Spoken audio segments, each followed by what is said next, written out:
续来到中华复兴乡有一个车路是单一车道，一个男子驶大货车要去送货，煞拄到农民把货车停伫路边，伊怎落车请农民来让路，想袂到农民甲呛讲，即摆是因做农的上届无用的时阵，叫伊就来踅路。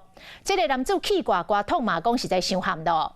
附近的乡亲讲，这已经毋是第一届来发生着农民匝路冲突的事件。警方是讲，农民伫路边停车，已经妨害到其他驾驶通行，将会依法来罚款。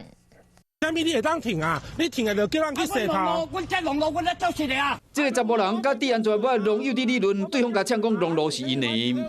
那么多条路可以走到那边，又不是只有这。这什么道理？其他农友嘛呛这个查甫人讲，敢不要洗路。看到这一台车停在这边，你还硬闯？我的客户就在那边2天的距离啊。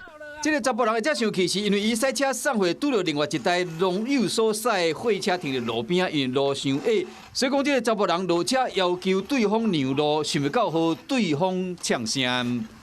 门口的道路就是我的，我有优先停车的权利。因为内轮差而没有办法去做转弯的动作，所以我们要选特定几条路才有办法到达客户的工厂。说不是只有经过的货车跟他发生很多。在地人讲，农友挡路已经不是头一摆，嘛时常甲其他驾驶发生冲突。依照警方调查，农民所讲这条农路其实是一般的道路。农民与这个报案人之口角纠纷，并未涉及其他的不法。对这个陈民以新台币600至1200以下之罚款。警方讲，因为这条路较矮，2台车要小闪有较困难。做事的农友将货车停伫路边，已经妨害其他车辆的通行，会甲开单罚600至1200块。